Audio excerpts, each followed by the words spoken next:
బేసిక్గా బాగా వినిపించిన పేర్లు అయితే Bengaluru highway and Mumbai highway, Srisailam highway. ఈ మూడు వీటికి లాస్ట్ 4-5 ఇయర్స్ నుంచి ఫుల్ డిమాండ్ ఉంది. కానీ ఈ మూడు హైవేల్లో కూడా ఇప్పుడు ఇన్వెస్టర్స్ ముందుకు రావట్లేదు, వెయిట్ అండ్ సీ దూరంలో ఉన్నారు అని చెప్పి ఒక మాట వినిపిస్తుంది. అండ్ నాగార్జున సాగర్ హైవే కూడా ఈ మధ్యకాలంలో కాస్త భూమిలోకి వచ్చినా కానీ మళ్ళీ ఎందుకో అక్కడ ఆగిపోయిందని చెప్పి వినిపిస్తుంది. అసలు ఏం జరుగుతుంది ఈ 4 ప్రదేశాల్లో? సార్ ఇక్కడ ఫస్ట్ ఒక్కొక్క హైవే గురించి మాట్లాడుకుంటే first Mumbai highway. Mumbai highway ఏం జరిగిందంటే బీఆర్ఎస్ గవర్నమెంట్ ఉన్నప్పుడు ముంబై హైవే మీద కాన్సన్ట్రేషన్ ఉంది. అప్పుడు నిమ్స్ ఉండే, జహీరాబాద్ దగ్గర నిమ్స్ ఉండే. సో నిమ్స్ని చూపించుకొని ముంబై హైవేలో అసలు అడ్డగోలుగా లేఅవుట్లేసి అమ్మారు. ఇప్పుడు సపోజు ముంబై హైవేలో మనం సదాశివపేట తీసుకుందాం. యాక్చువల్లీ సంగారెడ్డి దగ్గర త్రిబుల్ సంగారెడ్డికి అవతల త్రిబుల్ వస్తుంది. ఇప్పుడు మనం క్యాజువల్గా త్రిబుల్ దాటి అవతలకి వెళ్తున్నాం సదాశివపేట. సదాశివపేటలో ఈరోజు రోడ్ ఫేసింగ్ 23 నుంచి 25,000 గజం ఉంటుంది హైవే ఫేసింగ్. కొంచెం లోపలికి వెళ్తే 20,000 అట్లుంటుంది. దాన్ని దాటితే మళ్ళీ జహీరాబాద్, ఆ కంకోల్ టోల్గేట్ దగ్గర నుంచి, అంటే ఓక్సన్ యూనివర్సిటీ ఏదో ఉంటుంది అక్కడ, కంకోలు టోల్గేట్ దగ్గర నుంచి మొదలు పెట్టుకుంటే మళ్ళీ జహీరాబాద్ వరకు కూడా 15,000, 12,000, 15,000, 18,000 ఆ రేంజ్లో, అంటే 15 నుంచి 20, కొన్ని 10 నుంచి 15,000 మధ్యలో ఉన్నాయి. ఇక్కడ మనం గమనించాల్సింది ఏంటంటే సార్, ముంబై హైవేలో ఇన్వెస్ట్మెంట్లు అని అంటే ఒకటి సంగారెడ్డిలో పెట్టాలి, లేదా కంకోల్ టోల్గేట్ దాటి అవతల నుంచి పెట్టాలి. ఎందుకంటే అవతల జహీరాబాద్ నిమ్స్ ఉంది. సో ఆ గవర్నమెంట్ ఉన్నప్పుడు నిమ్స్ను హైప్ చేశారు. ఈ గవర్నమెంట్ వచ్చిన తర్వాత నిమ్స్ని పెద్ద పట్టించుకోలేదు. కాకపోతే రీసెంట్గా వచ్చిన ఏవైతే గ్లోబల్ సమ్మిట్స్ ఉన్నాయో, గ్లోబల్ సమ్మిట్స్ ఒక 2 కంపెనీలు లైక్ హుండై కంపెనీ కానివ్వండి, మహేంద్ర వాళ్ళు కానీ, మహేంద్ర వాళ్ళు ఆల్రెడీ నిమ్స్లో వాళ్ళ మ్యానుఫ్యాక్చరింగ్ జోన్ ఉంది వాళ్ళది, సుమారు 1000 ఎకరాలు చేంజ్. ఇప్పుడు హుండై వాళ్ళు కూడా ఈవీ వెహికల్ మ్యానుఫ్యాక్చరింగ్ అనేది ఏదో తీసుకురాబోతున్నారు దాని నిమ్స్లోనే. సో ఇన్వెస్ట్మెంట్లు మనం అక్కడ పెట్టుకుంటే, అంటే కీ లొకేషన్లో ఇన్వెస్ట్మెంట్ పెట్టుకుంటే బాగుంటుంది, కానీ ఎక్కడో ఉన్నదాన్ని చూపించి ఇక్కడ మొత్తం కూడా అమ్ముదాము అని అంటే ఇవాళ ముంబై హైవే సాచురేటెడ్లో నడుస్తుంది. దెన్ మనం నెక్స్ట్ బెంగళూరు హైవే విషయానికి వస్తే, వాస్తవానికి బెంగళూరు హైవే అనేది కరెక్ట్ ఇన్వెస్ట్మెంట్కు కరెక్ట్ ప్లేస్. సో ఎందుకు కరెక్ట్ ప్లేస్ అని అంటే, మనకి exit number 16 Shamshabad exit. So అక్కడి నుంచి మొదలు పెట్టుకుంటే మనకు తిమ్మాపూర్ వరకు గ్రీనరీ ఉంటుంది, ఎందుకంటే 1 జీవో ఉంటుంది, హడా జోన్ ఉంటుంది. దాని తర్వాత కొత్తూరు, అది ఒకప్పుడు industrial area, Nandigama industrial area, దాని తర్వాత షాద్నగర్ తర్వాత మనకు బాలనగర్, ఆ తర్వాత జడ్చర్ల, ఇదంతా కూడా ఇండస్ట్రీస్ ఉంటాయి, మంచి మంచి సెడ్జెస్ ఉంటాయి. సో మీకు ఇక్కడ బెంగళూరు హైవేలో ఒక బెటర్ లొకేషను షాద్నగర్, ముంబై హైవేలో సంగారెడ్డి. మనం సంగారెడ్డి గురించి ఏం అనడానికి లేదు, ఎందుకంటే సంగారెడ్డి డిస్ట్రిక్ట్ హెడ్ క్వార్టర్. ఇప్పుడు ముంబై హైవే అమ్మాయి బెంగళూరు హైవేలో మన షాద్నగర్ కూడా సేమ్ అంతే. ఇలా షాద్నగర్ ఒకసారి మనం జనరల్గా ఎవరైనా చూడాలనుకుంటే ఒకసారి డ్రోన్ ఎగరేసి చూస్తే ఎంత ముద్దుగా డెవలప్ అయిందండి, అంత పెద్ద డెవలప్ అయింది అది. సో దానికి షాద్నగర్ సెంటర్ పాయింట్ తీసుకుంటే రైట్ సైడ్ పోతేనేమో పరిగి రోడ్డు ఎలికటస్ ఎడ్జ్ ఉంటుంది. ఎలికటస్ ఎడ్జ్ కంచని మళ్ళీ రైట్ తీసుకుంటే కంది వరకు వచ్చేస్తాం, ముంబై కంది వరకు వస్తాం, పోయా శంకర్పల్లి, చేవెళ్ళ, ఆ రూట్లో మళ్ళీ షాబాదు, చందనవల్లి, సీతారాంపురం, హైదరాబాదు, నెంబర్ ఆఫ్ సెడ్జెస్. మళ్ళీ లెఫ్ట్ వెళ్ళిపోతే దూస్కల్, స్ట్రైట్ వెళ్ళిపోతే బూర్గుల, రాయకల్లు, రాజాపూర్, బాలనగర్, అటు పోతే Jadcherla, Polepally, Divitipalli, number of sedges. So మీకు మంచి ఎంప్లాయ్మెంట్ ఉంటుంది, స్టిల్ ఇప్పుడు ఎంప్లాయ్మెంట్స్ ఉన్నది, కంపెనీస్ ఉన్నాయి. సో ఈ రెండింటిని ముంబై హైవే బెంగళూరు హైవేని కంపారిజన్ చేసుకుంటే మీకు ముంబై హైవేలో సదాశివపేట వరకు సంగారెడ్డి వరకు ఒకే, కానీ సంగారెడ్డి దాటి వెళ్ళిపోతామంటే సంగారెడ్డికి ఈ హైదరాబాదు ఫైనాన్షియల్ డిస్ట్రిక్ట్ డిస్టెన్స్ ఎక్కువ, కానీ మళ్ళీ అదే హైదరాబాదు ఫైనాన్షియల్ డిస్ట్రిక్ట్ ఈ షాద్నగర్కు డిస్టెన్స్ తక్కువ. దట్టు ఈ బెంగళూరు హైవే ఇప్పుడు 8 లేన్ అండర్ కన్స్ట్రక్షన్లో ఉంది, ముంబై హైవే కూడా అండర్ కన్స్ట్రక్షన్లోనే ఉంది. బట్ కాకపోతే అక్కడ చెప్పుకోవడానికి పెద్దగా చెప్పుకునేంత మంచి సెడ్జెస్ కానివ్వండి, కంపెనీస్ కానివ్వండి, చెప్పుకునేంత పెద్ద కంపెనీస్ లేవు. ముంబై హైవే వెళ్తే మనం అరౌండ్ 5:30 టైంలో కనుక ఒకసారి ఈవినింగ్ వెళ్ళడం స్టార్ట్ చేస్తే మొత్తం మీకు కెమికల్ కంపెనీస్కి సంబంధించిన పొగ గమ్ముతుంది, స్మెల్ ఉంటుంది. సో అది నన్ను అడిగితే bad investment. Mumbai highway side అయితే బ్యాడ్ ఇన్వెస్ట్మెంట్. ఇప్పుడు సాచురేటెడ్లో నడుస్తుంది, ఎక్కడెక్కడో 20,000, 25,000. సరే ఇలా మనం ఒక 20,000 ఇన్వెస్ట్మెంట్ పెట్టినామంటే 20కి 20, 40 ఎక్స్పెక్ట్ చేస్తాం, కామన్ ఎక్స్పెక్ట్ చేస్తాం. సో అది ఎప్పుడు వస్తుంది 40 అనేది అది మనం థింక్ చేసుకోవాలి. ఇప్పుడు బెంగళూరు హైవే అనుకోండి, బెంగళూరు హైవేకి నెంబర్ ఆఫ్ సెడ్జెస్ ఉంటాయి. ఇప్పుడు మనం మళ్ళీ శ్రీశైలం హైవేకి షిఫ్ట్ అవుతాయి. శ్రీశైలం హైవే అనేది ఎప్పుడూ పొలిటికల్ స్ట్రాటజీ మీదనే నడుస్తుంది అది. ఒకప్పుడు ఫార్మా సిటీ, ఇప్పుడు ఫీచర్ సిటీ. కాకపోతే ఇక్కడ మనం బాగా గమనించాల్సింది ఏంటంటే, ఏదైతే హై కార్పొరేటెడ్ కల్చర్ ఏదైతే ఉందో, విల్లా కల్చర్ కానివ్వండి, మంచి కార్పొరేటెడ్ కల్చర్ కానివ్వండి, అది శ్రీశైలం హైవేలో కొంత మంచిగా ముందుకు వస్తుంది. ఇప్పుడు సపోజ్ ఎగ్జాంపుల్ మ్యాక్ ఉంది, బీటీఆర్ మ్యాక్, ఎక్సలెంట్ విల్లాస్ ఉన్నాయి. వేరే శ్రీనివాస్ ఇన్ఫ్రా వాళ్ళు సుమారు 400 ఎకరాలలో వాళ్ళు విల్లాస్ తీసుకొస్తున్నారు. గ్రీన్ హైలాండ్ వాళ్ళే, అటు పోతే శ్రీనిధి గ్రూప్ వాళ్ళది సెరెంగేటి అని. So number of companies up to మనకు శ్రీశైలం హైవేలో కందుకూరు వరకు మంచి మంచి కంపెనీస్ వస్తున్నాయి. శ్రీశైలం హైవేలో ఒక బ్యాడ్ థింగ్ ఏంటంటే, చాలా land as per HMDA 2030 master plan ప్రకారంగా కన్జర్వేషన్ జోన్లో ఉంటుంది. కన్జర్వేషన్ జోన్లో ఉండడం వల్ల మంచి లేఅవుట్స్ రాలేదు. కానీ ఇప్పుడు శ్రీశైలం హైవే మహాదశ రాబోతుంది దానికి. ఏదైతే ఇప్పుడు 2050 మాస్టర్ ప్లాన్ అంటున్నారో హెచ్ఎండిఏ, సెకండ్ వన్ ఎఫ్సిడిఏ. ఈ ఎఫ్సిడిఏ హెచ్ఎండిఏ మాస్టర్ ప్లాన్ వల్ల మనం 2031 మాస్టర్ ప్లాను ముచ్చర్ల వరకు హెచ్ఎండిఏ, ముచ్చర్ల వరకు కూడా కన్జర్వేషన్ జోన్ ఉంటుంది. మనం శ్రీశైలం హైవేలో ముచ్చర్ల వరకు వెళ్తే మొత్తం ల్యాండ్ అంతా మామిడి తోటలతోటి వాటితోటి ఉంటుంది. ఎందుకంటే అదంతా కన్జర్వేషన్ జోన్. ఇప్పుడు ఆ జోన్ రిలీజ్ చేస్తున్నారు. ఎవరికైనా కరెక్ట్ ఇన్వెస్టర్స్కి మంచి ప్లేస్ అది. ఇప్పుడు జోన్ రిలీజ్ అంటే జోన్ మ్యాప్ ఇదంతా రిలీజ్ అవ్వడానికి సుమారు ఒక 1 year పడుతుంది. 1 yearలో జోన్ రిలీజ్ అయిపోతుంది. మీకు ముచ్చర్ల శ్రీశైలం హైవే సైడు, సాగర్ మన బెంగళూరు హైవే సైడు ల్యాండ్ అంతా కార్పొరేట్ వాళ్ళ చేతుల, పొలిటికల్ లీడర్ వాళ్ళ చేతుల అండ్ ఫిల్మ్ ఇండస్ట్రీ వాళ్ళ చేతులు ఉన్నాయి. ఇప్పుడు సింగిల్ గజం భూమి కూడా అగ్రికల్చర్ ల్యాండ్, గుంట అగ్రికల్చర్ ల్యాండ్ కూడా కామన్గా రైతు దగ్గర లేదు. అన్ని రైతులే చేస్తున్నారు, కానీ ల్యాండ్లు వేరే వాళ్ళ పేరు మీద ఉన్నాయి.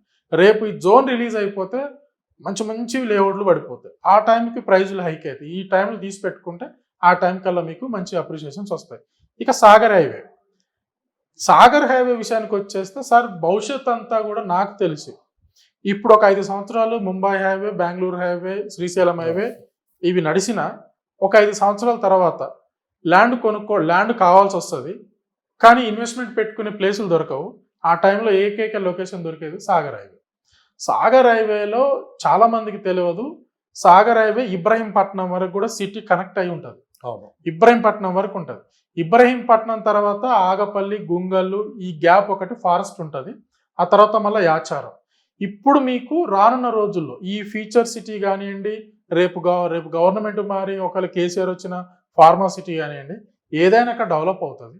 ఈ డెవలప్మెంట్ చూసుకుంటే యాచారం నుంచి మాల్ వరకు ఒక మంచి సెకండ్ క్వాలిటీ డెవలప్మెంట్ అయితే పక్కా వస్తుంది. ఇప్పుడు ఈ గ్యాప్లో మీకు ఇన్వెస్టర్స్కి మంచి లొకేషన్స్ అందుబాటులో ఉన్నాయి. ఇన్వెస్ట్మెంట్ ప్లేసులు కూడా, ప్రైజెస్ కూడా మీకు అరౌండ్ హార్డ్లీగా 12,000 per square ఏరియాలో దొరికిపోతాయి. ఆ ఏరియాలలో 12,000, కొన్ని ప్రాజెక్టులు 13-14 అట్లా రేంజ్లో ఉన్నాయి. ఈ సైడ్ ఇంకొక అడ్వాంటేజ్ ఏంటంటే, సాగర్ హైవే మీద మనకు ఫీచర్ సిటీ నుంచని, ఫీచర్ సిటీ మీర్ఖాన్పేట కురిమిద్ద మధ్యలో ఫీచర్ సిటీ సర్కిల్ ఏర్పడుతుంది. అక్కడి నుంచి ఫీచర్ సిటీ నుంచని మనకు అమరావతి అమరావతి నుంచి బందర్ పోర్టుకి 12 lane గ్రీన్ఫీల్డ్ రోడ్డు సెంట్రల్ గవర్నమెంటే వేస్తుంది. దానికి ఇప్పుడు సర్వేలు నడుస్తున్నాయి. ఇప్పుడు ఈ రోడ్డు ఏదైతే ఉందో, ఈ road very close to mall దగ్గర నుంచి వెళ్తుంది. మాల్కు ఒక 5-6 kilometer రేడియస్లో వెళ్తుంది. యాచారానికి కూడా సేమ్ అంతే. అంటే ఈ మాల్కు యాచారానికి మధ్య నుంచి వెళ్తుంది. అంటే సుమారుగా మనం క్లియర్గా ఒక లొకేషన్ చెప్పాలనుకుంటే తక్కలపల్లి అనుకోవాలి. తక్కలపల్లి తాండా అని ఉంటుంది ఒకటి, దానికంటే కొంచెం ముందు నుంచి వెళ్తుంది. అదొక అడ్వాంటేజ్ ఉంటే, దానికి ఇదే సాగర్ హైవేకి ఇంకొక అడ్వాంటేజ్ ఏంటంటే, కుర్మేడు దగ్గర త్రిపులార్ జంక్షన్ వస్తుంది. మాల్ తర్వాత కుర్మేడు వస్తుంది, అదొకటి. దీంతో పాటు ఇప్పుడు మనకు బెంగళూరు, మన హైదరాబాద్ టు చెన్నై వెళ్ళే బుల్లెట్ ట్రైన్కి సంబంధించి ఆ రూట్ కూడా సేమ్ అదే రూట్ నుంచి వెళ్ళిపోతుంది. ఇక్కడ ఆ రూట్కు ఉండే అడ్వాంటేజెస్ రానున్న ఒక 5 సంవత్సరాల తర్వాత మనం చాలా స్పీడ్గా మార్కెట్ని అక్కడ చూడొచ్చు. రేపు అది 4 lane రోడ్డు కనుక వేయడం స్టార్ట్ చేస్తే దాని పరిస్థితి అంతా మారిపోతుంది. దాని లొకేషన్ అంతా మొత్తం కూడా మారిపోతుంది. దానికి తోడు ఇప్పుడు అటు సైడు మొండిగౌరెల్లి దగ్గర డిఫెన్స్కి సంబంధించి 500 ఎకరాలు డిఫెన్స్కు సంబంధించిన మ్యానుఫ్యాక్చరింగ్ కంపెనీస్ రాబోతున్నాయి. సో డిఫెన్స్ వాళ్ళకి ఇస్తున్నారు మొండిగౌరెల్లి దగ్గర. అది సుమారు 500 ఎకరాలు. మొండిగౌరెల్లి అంటే యాచారానికి ఒక 6-7 kilometer రేడియస్లో ఉంటుంది. సో మంచి డెవలప్మెంట్ ఇటు సైడ్ రాబోతుంది. కాబట్టి ఇన్వెస్టర్స్ ఎప్పుడైనా కొంచెం వెయిటింగ్ పీరియడ్ పెట్టుకొని ముందుకెళ్తే బాగుంటుంది. ఇప్పుడు మనం సపోజ్ మార్కెట్ని అబ్జర్వ్ చేస్తే ఫీచర్ సిటీ అనే పేరుతోటి బాగానే నడిచింది. ఇప్పుడు మార్కెట్ కొంచెం కన్ఫ్యూజన్ ఉంది. మార్కెట్ మళ్ళీ ఇప్పుడు బెంగళూరు హైవేకి షిఫ్ట్ అయింది. ఇప్పుడు బెంగళూరు హైవేని Mumbai highway, Srisailam highway comparison చేస్తే మార్కెట్ బెంగళూరు హైవే మీద ఇప్పుడు కొంచెం మంచిగా కనిపిస్తుంది. సో ఎందుకంటే దాని కొంచెం అది న్యాచురల్ గ్రోత్ అనమాట, అది ఆటో పైలట్ మోడ్లో ఉంది. ఇదేమో ఈ రెండు కలిపేమో కొంచెం ఆర్టిఫిషియల్ మోడ్లో ఉంటుంది. ఎగ్జాక్ట్లీ ఇప్పుడు ఈ 4 హైవేలు పక్కన పెడితే Warangal highway first market shake ఆడింది. అవును సార్. అసలుకి నాకు తెలిసి వరంగల్ హైవేలో సాటర్డే సండే వస్తే ఒక పెద్ద జాతర తలపించారు. అవును. అలాంటిది వరంగల్ హైవే ఈ రోజు పరిస్థితి ఎలా అయిపోయిందంటే తలకిందులు అయిపోయింది, కంప్లీట్ జీరో అయిపోయింది. అవును. ఒక ప్లాట్ అమ్మాలంటే ఇక్కడ నిలబడుతుంది అంటున్నారు. అంటే మన రీసెంట్గా నేను ఇల్లు వచ్చాను. సో ఫస్ట్లో అంత హైప్ తీసుకుని వచ్చారు వరంగల్ హైవేకి, అమ్ముకోవటైతే అమ్మేశారు అందరూ, కొనుక్కున్న వాళ్ళ పరిస్థితి దారుణంగా ఉంది. అంటే అసలు ప్రైస్ కూడా అమ్ముకోలేని పొజిషన్లో ఉన్నారు. మరి ఇంత మీరు ఎక్స్పర్ట్స్, మీలాంటి ఎక్స్పర్ట్స్ మీరు అక్కడ ఇన్వెస్ట్ చేయండి ఇక్కడ ఇన్వెస్ట్ చేయండి చెప్తూ ఉంటారు. మరి కొన్న వాళ్ళ పరిస్థితి దారుణంగా ఇదైపోతుంది. ఏది నమ్మకం, ఏది ఇది ఏం చెప్తారు సార్? ఆ రోజుల్లో వరంగల్ హైవే మార్కెట్ నడుస్తున్నప్పుడు కూడా నేను చాలా మందికి చెప్పిన, వరంగల్ హైవేలో ఎలాంటి పరిస్థితులు లేవు, కేవలం ఆ రోజు చేసింది ఏంటంటే సేమ్ ఇంతే హైప్డ్ మార్కెట్, అతి నమ్మకం జనాలందరికీ. సరే మనం ఇప్పుడు సిచ్యువేషన్ వచ్చింది కాబట్టి ఆ మాట చెప్పుకోవాలి, కానీ ఆ టైంలో కేసీఆర్ గవర్నమెంట్ని విపరీతంగా నమ్మేశారు. సో యాదాద్రి నేను మరో టీటీడీ లాగా చేస్తానంటే వ్యక్తి మీద ఉన్న నమ్మకం అలాంటిది, ఆయనను బాగా నమ్మారు జనాలందరూ. సో వరంగల్ హైవేలో యాదగిరిగుట్టని మరో టీటీడీ చేస్తాడట అంటే మంచి టూరిజం ప్లేస్ అయిపోతుంది, ఎక్సలెంట్ అయిపోతుంది, అట్లది ఇట్లది అని నమ్మారు. ఇప్పుడు వరంగల్ హైవేలో చెప్పుకోవడానికి ఏముంది సార్? ఒక యాదాద్రి పేరు చెప్పుకొని ఆ రోజు అదొక దాని పేరు చెప్పి కొన్ని కంపెనీలు ఎర్రచందనం అన్నాయి, కొన్ని కంపెనీలు తెల్లచందనం అన్నాయి. ఎక్కడో వరంగల్ దగ్గర టెక్స్టైల్ పార్క్ వస్తుంది. టెక్స్టైల్ పార్క్ వస్తే ఏం ఎంప్లాయ్మెంట్ వస్తుంది సార్? ఏమొచ్చినా ఎంప్లాయ్మెంట్ వచ్చినా కానీ లేబర్ ఎంప్లాయ్మెంట్ వస్తుంది, రెడ్ కాలర్ ఎంప్లాయ్మెంట్ వస్తుంది, వైట్ కాలర్ ఎంప్లాయ్మెంట్ పెద్దగా ఏం రాదు కదా.